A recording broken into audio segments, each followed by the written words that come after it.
Alright, you bastard, this is Some-Belgian-prepper, and today we're going to learn how to shit in the woods, literally. Because a lot of people make certain mistakes that you don't want to make if you're on a hike, a bug out scenario, or just out in the park and you really need to take a shit. Several mistakes you don't want to make. So, but before we start, if you're interested in survival courses in Belgium, there will be a link to my website, survivaltrainingbelgië.be, and also to my book called Belgic Crosses. If you're interested, take a look in the description. All right. So, first of all, you're in a bug out scenario. You're you need to take a shit. There are first several rules you need to take into account. First one is if you are have a place where you are doing a shelter, where you're going to sleep, where you're going to cook, or where you're going to sit by the fire. You always want to do it far enough from these places for several reasons. First of all, I would say go around at least 50 meters distance, because if you take a shit, that will attract insects and perhaps certain animals.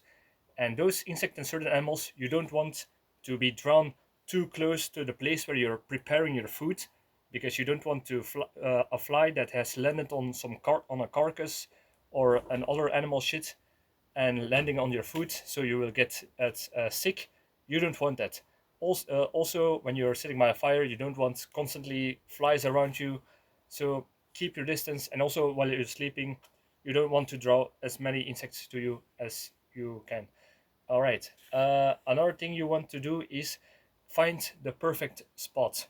So I would say the perfect spot is a place where you are not only far away from spying eyes, but also where the ground is soft, and also where it's, how do you say this, a dark the dark ground.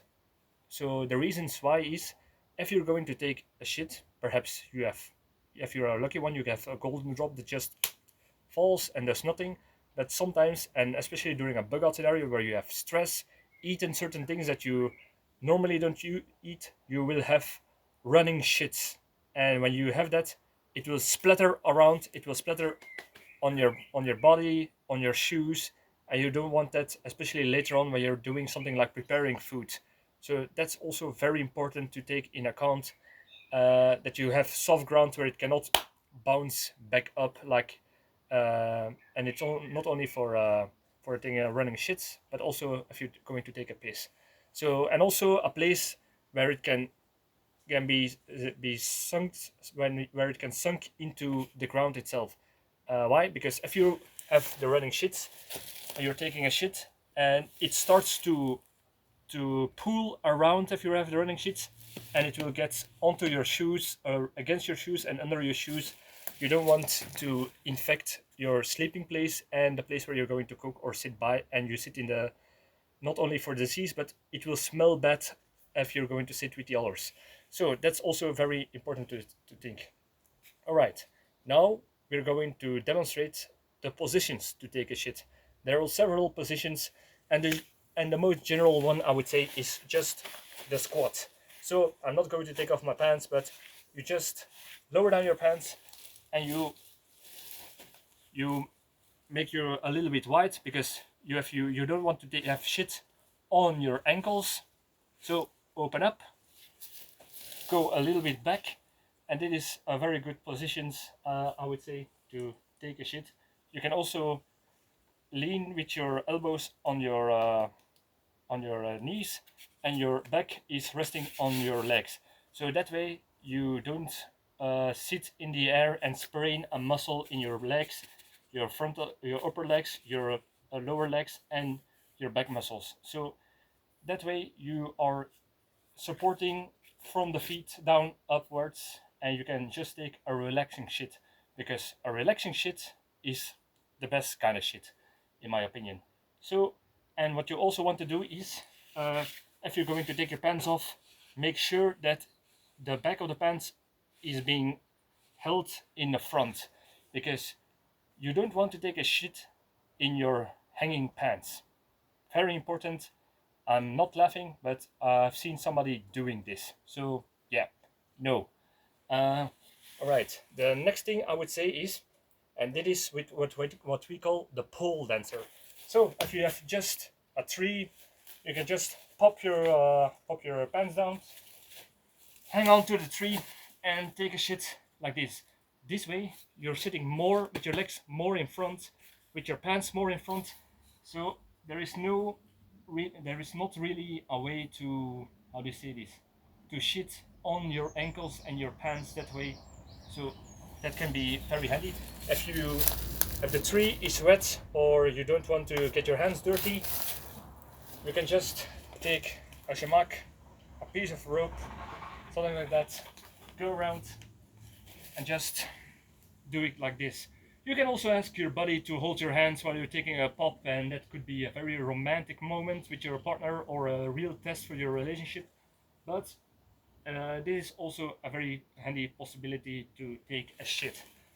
The next one is the Asian squat, and that is just actually like a regular squat, but much more lower.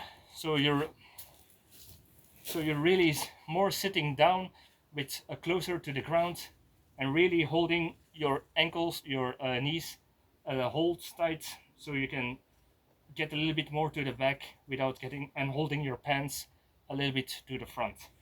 So that's the Asian squat. We also have the hang glider.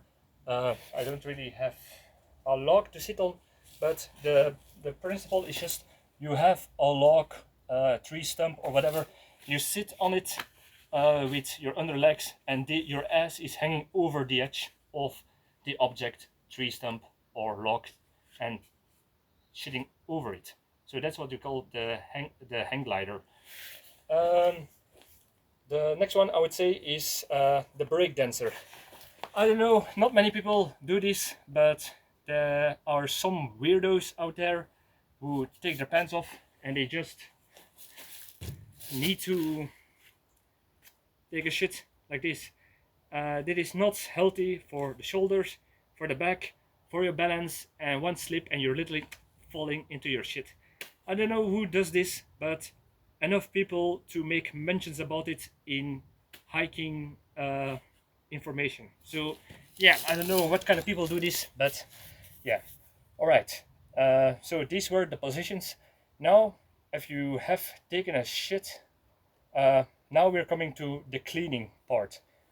First we need to talk about, like you saw, you can just pop a shit anywhere you want. A bear craps in the wood too, but the problem is a lot of people, and especially people who do not eat much natural food, they eat all this literally chemical processed food crap, and that is not healthy for animals. So if you're really a friend for the plants and the animals, you bury your shit.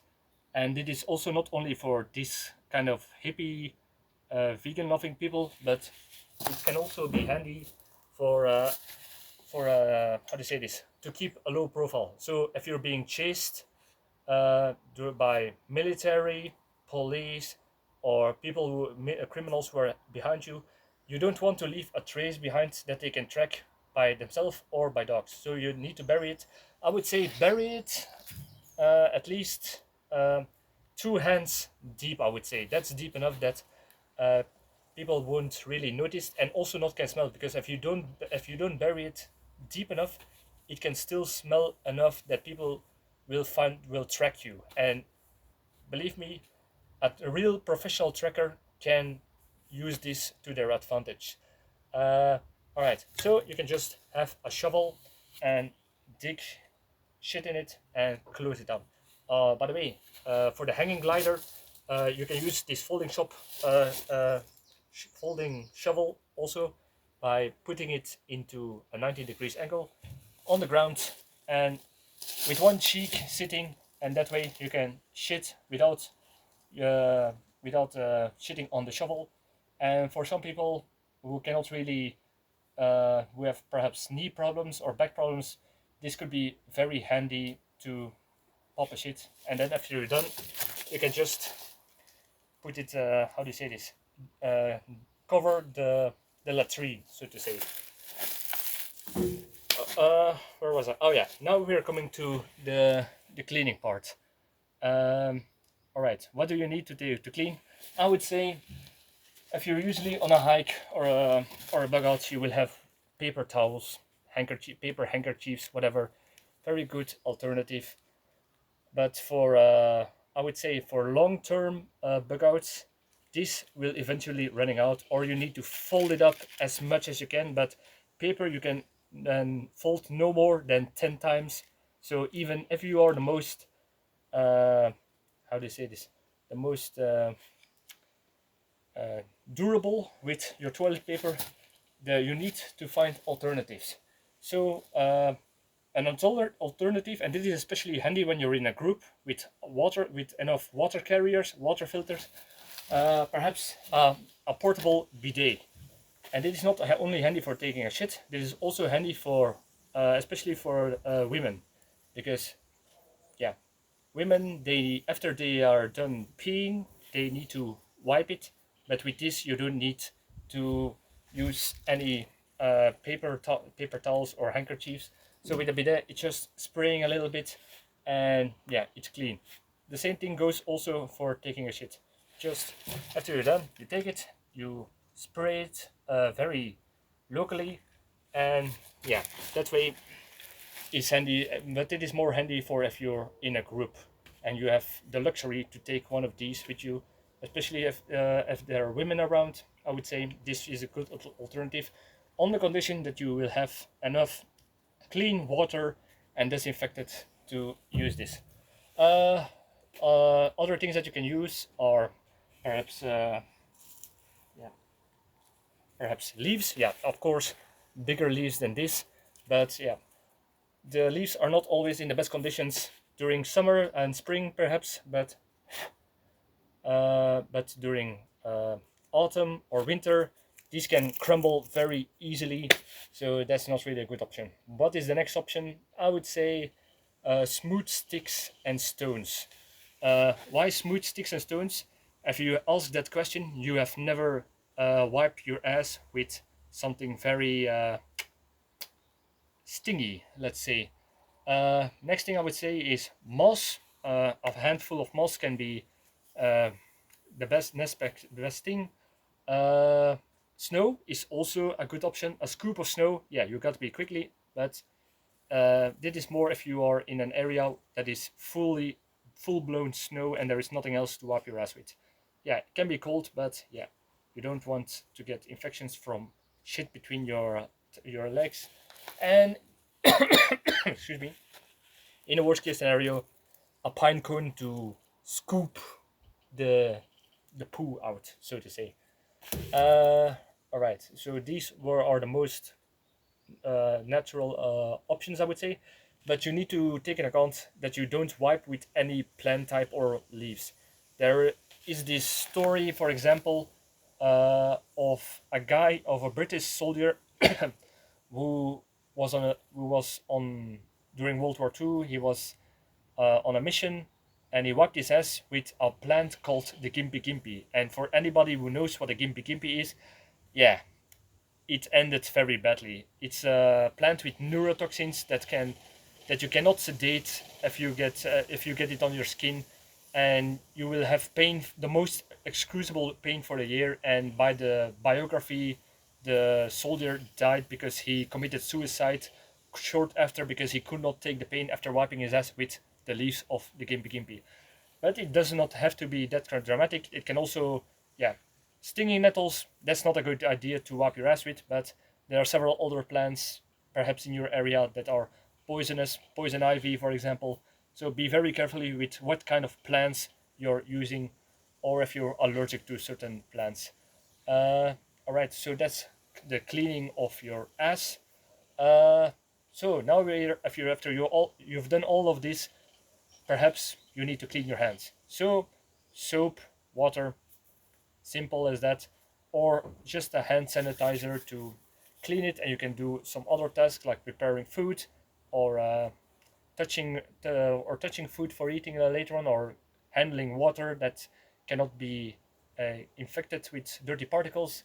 So yeah, if you take all this in account, you can take a safe shit. And I just want to pressure anyone who sees this and think uh, that is just This is bullshit. This is why does this need to be such a long video and so many aspects? Well, the thing is, one of the most deadly things in human history, let alone during war, during disasters, is uh, shit particles getting onto your food and your water. So you don't want salmonella, E. coli. You don't want to get cholera. You don't want to get what is that shitting disease that you shit for a week and you dry out even perhaps sometimes after hours. Uh, yeah, I've forgotten the name. It's brain fart. But you don't want to get certain diseases that you're going to shit yourself till the point of dehydration. So please take all of what I said in account, and you will have a safe bug out or hike without without getting sick. If you got any other tips for me, please let me know in the comments. I'm always eager to learn new things or tricks or hacks. Like, subscribe, all good stuff, and see you in the next video. Cheers!